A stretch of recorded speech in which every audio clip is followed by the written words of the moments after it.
శ్రీపాదరాజం శరణం ప్రపద్యే. అధ్యాయము 23. శివపూజా రహస్య వివరణము. శివయోగి భక్తి మహిమ, వారికి శ్రీపాదుల వారి ఉపదేశములు. నేను కృష్ణ ఈవల ఒడ్డు నుండి కురంగడ్డకు ప్రయాణమగునంతలో ధర్మగుప్తుడను సద్వైశ్యుడు తారసిల్లెను. అతను కూడా శ్రీపాదుల వారి దర్శనార్థం కురుంగడ్డకు వచ్చుచుండెను. ప్రసంగవశమున వారు పీఠికాపుర వాస్తవ్యులైన శ్రీ వెంకటప్పయ్య శ్రేష్ఠి గారికి బంధువులని తెలిసింది. నాకు కలిగిన ఆశ్చర్యానికి అంతులేదు. నాకు తారసిల్లేడి శ్రీపాద శ్రీవల్లభుల వారి భక్తులందరూను శ్రీపాదుల వారి దివ్య చరితమును, లీలలను, మహిమలను, వారు చేయు అద్భుత సంఘటనలను తెలియచేయటంలో ఒక్కొక్క ప్రత్యేకమైన వింత విశేషత సంతరించుకొని ఉన్నవి. శ్రీవారి దివ్య చరిత్రలో ఒక్కొక్క సంవత్సరము జరిగిన వాటిలో కొద్ది సంఘటనలు మాత్రమే తెలియచెప్పబడేవి. అవి ఒకదానికి ఒకటి ఎంతమాత్రమూ సంబంధం లేని వింత వింతలు. ఇది వరకెన్నడూనూ నేను వినియుండని చిత్ర విచిత్ర సంగతులు. నాకు ఇప్పటి వరకు శ్రీపాదుల వారి 10 సంవత్సరముల వరకు జరిగిన లీలా విశేషములు ఒక క్రమ పద్ధతిలో వారి భక్తుల ద్వారా బోధింపబడినవి. నేను నా మనసులో ఇలా ఆలోచించుచుంటిని. ధర్మగుప్తుల వారు శ్రీవారి 11 సంవత్సరంలో జరిగిన సంఘటనలను ఏవైనా నాకు తెలియచేస్తారేమో అని అనుకున్నాను. శ్రీపాదుల వారు క్షణ క్షణ లీలా విహారి. అంతలోనే శ్రీ ధర్మగుప్తులు నాతో ఇలా చెప్పడం ప్రారంభించారు. అయ్యా శంకరభట్టు, నేను శివభక్తుడను. శ్రీపాదుల వారి 11వ సంవత్సరంలో శివయోగి ఒకరు పీఠికాపురంనకు వచ్చెను. అతను చాలా యోగ్యుడు, కరతల భిక్ష చేయువాడు. తన వద్ద ఏ రకమైన సంచిని కానీ, కంచంను కానీ, మరే పాత్రను కానీ ఉంచుకునేవాడు కాదు. అతడు చూపరులకు పిచ్చివాని వలె ఉండెను. అతడు తొలత శ్రీ కుక్కుటేశ్వర ఆలయంనకు వచ్చెను. అతని పిచ్చివాలకమును, ధూళి దూసరిత విగ్రహమును చూసి అర్చక స్వాములు ఆలయంలోనికి రానియరైరి. అతడు దేహస్పృహయే లేని అవధూత. అతడు మాటి మాటికి శివ పంచాక్షరి జపించుచుండెను.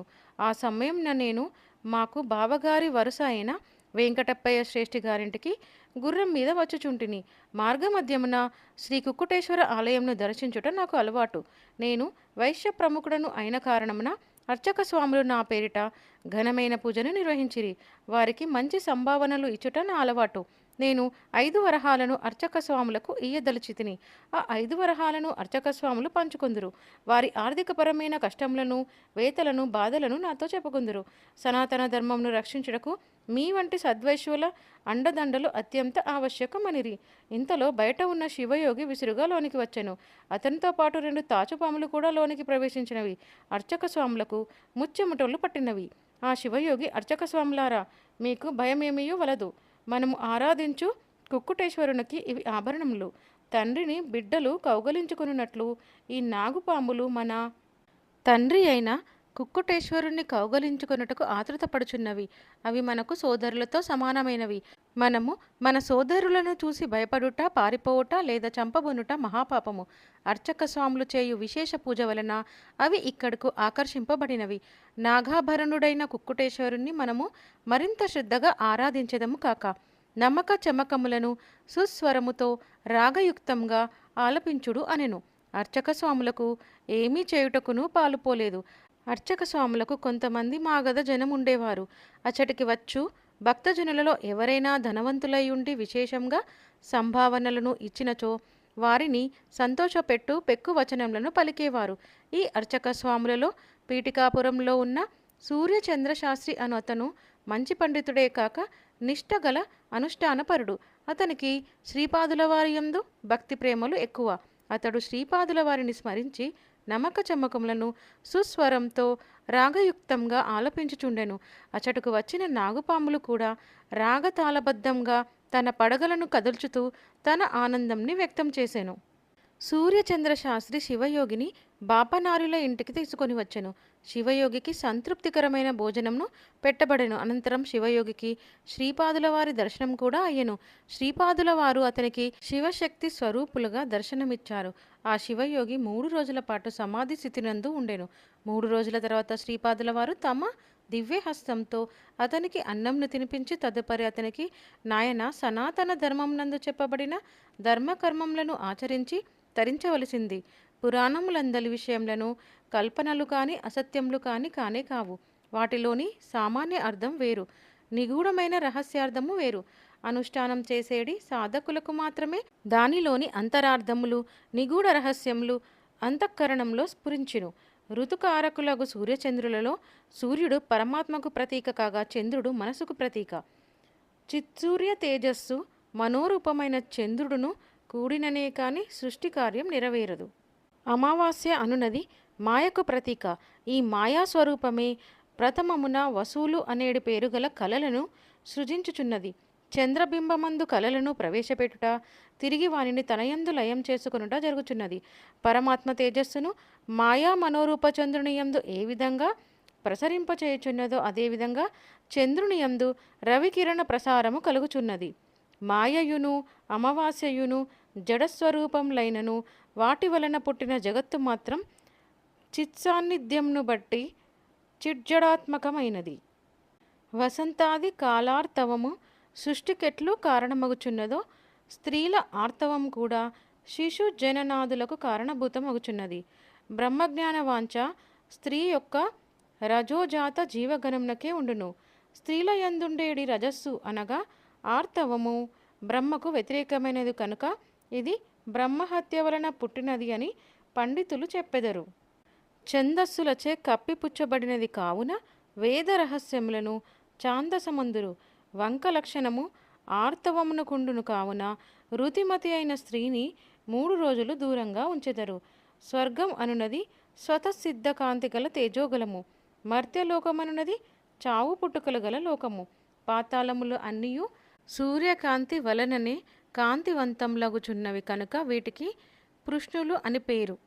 సప్త పాతాళములకును జాతవేదాది ఆదిష్టాన దేవతలు కలరు. మనము నివసించు భూమి ఈ సప్త పాతాళములకును ముందు ఉన్నది. దీనికి అగ్ని అనతను ఆదిదేవత. ఈ ఎనుమండుగురు ఆదిదేవతలకును అష్టవసువులని పేర్లు కలవు. సూర్యకాంతి వలన శోభను పొందేడివారు కనుక వీరిని వసువులని పిలుచుచున్నారు. ఈ 8 గోళములకును మధ్య ఉన్న వాయుస్కందములను సప్త సముద్రములు అంటారు.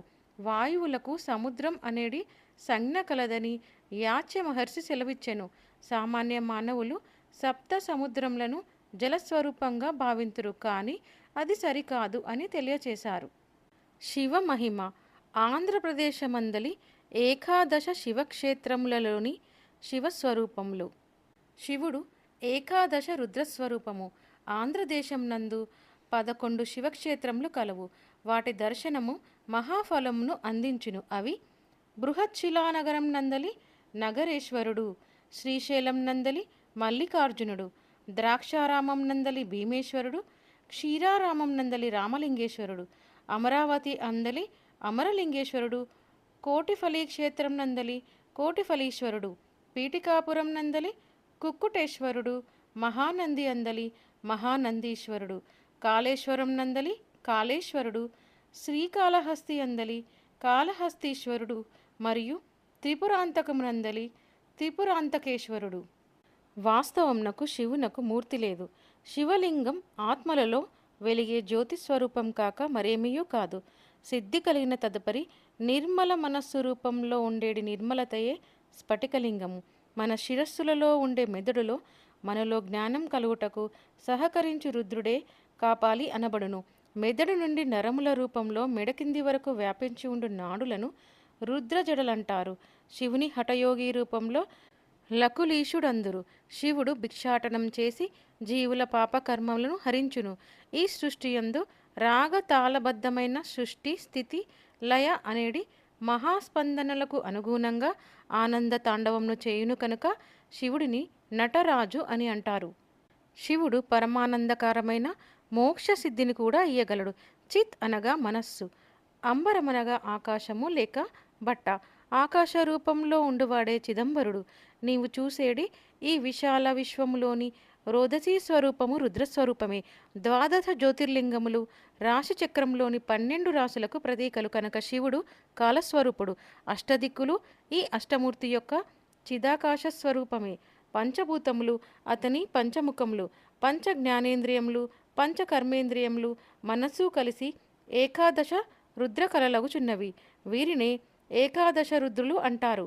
ఉమామహేశ్వర రూపము నిత్య ప్రసన్న రూపము. త్రిగుణములను భస్మం చేసిన రూపమే త్రిపురాంతక రూపము. జ్ఞాననేత్రమే మూడవ కన్ను. సమాధి స్థితిలో ప్రసన్నమైన ధ్యానంలో ఉండగా నిరంతరాయంగా ప్రవహించు పవిత్రతయే శివ జటాజటంలోని ఆ పరమ పావని గంగామాత. ఆది మిథునమైన శివపార్వతుల స్వరూపమే మిథున రాశి. ఆర్ద్ర నక్షత్రం ఆకాశంలో వెలుగుతున్నప్పుడే శివుడు దర్శనమిస్తాడు. మిథున రాశిని సమీపించుటకు ముందు వృషభ రాశిని దాటి వెళ్ళవలను కదా. ఆ వృషభమే నందీశ్వరుడు. అది ధర్మస్వరూపము. భ్రూమధ్యమున వెలిగే జ్యోతియే లలాట చంద్రకళ. యోగస్థితి వలన ఏర్పడే కామజయం వలన స్త్రీ పురుష భేదము నాశనమే ఏకత్వ స్థితిని పొందుచున్న స్వరూపమే అర్ధనారీశ్వర రూపము. సహస్రారంలో లింగోద్భవ కాలంలో కర్పూర కలిక భగవద్జ్యోతిగా వెలుగుతూ ఉంటుంది. లింగమనగా స్థూల శరీరంలో లోపల దాగి ఉండే లింగ శరీరం. ఇది జ్యోతి రూపంలో వెలుగుతూ ఉంటుందని వేదం చెప్పుచున్నది. శివపూజా రహస్యములు అనుష్ఠానము చేతను గురు కటాక్షం చేతను మాత్రమే తెలుసుకొన్న వీలు కలుగును. భౌతిక రూపమైన పీఠికాపురం ఎలా ఉండునో జ్యోతిర్మయ స్వరూపమైన స్వర్ణ పీఠికాపురమనున్నది ఒకటున్నది. అది నా చైతన్యముచే నిర్మితమైనది. దానిని నన్ను నిరంతరం స్మరించే భక్తులు జ్ఞానులు అనుభవంతో తెలుసుకొనగలరు. వారు ఎంతెంత దూరంలో ఉన్నను స్వర్ణ పీఠికాపుర వాస్తవ్యులే అగుదురు. వారికి నేను సర్వదా సులభుడను. భౌతిక పీఠికాపురంలోని కుక్కుటేశ్వరాలయం నందు నీవు చూసిన అర్చక స్వాములు ప్రమదగణముల అంశచే జన్మించినవారు. భూతప్రేత పిశాచాది మహాగణములు ఎన్నియో ఉండును. యోగాభ్యాసము చేయు కొలదిని శ్రీపాద శ్రీవల్లభుణ్ణి ఆరాధించు కొలదిను ఆయా భూతప్రేతములు అలజడి సృష్టించుచునే ఉండును. ఈ అడ్డంకులను దాటి నన్ను చేరువారు ధన్యులు. నా పేరిట మహాసంస్థానము మా మాతామహగృహంన ఏర్పడి తీరునని అనేక పర్యాయములు చెప్పితిని. నా సంకల్పము అమోఘము. చీమల బారుల వలె లక్షోపలక్షల భక్తగణములు యోగిగణములు నా సంస్థానమును దర్శించగలరు. ఎవరు ఎప్పుడు ఎంతమంది ఏ విధానముగా రావలనో నేను నిర్ణయించదను. పీఠికాపుర వాస్తవులైనంత మాత్రమున శ్రీపాద శ్రీవల్లభుని సంస్థానమునకు వచ్చి దర్శనం పొందగలరనుకుంటా సర్వకల్లా. నా అనుగ్రహము యోగ్యులపై అమృత వృష్టి కురిపించును. అయోగ్యులకు అది ఎండమావి వలె ఉండును. శ్రీపాద శ్రీవల్లభులకు జయము జయము.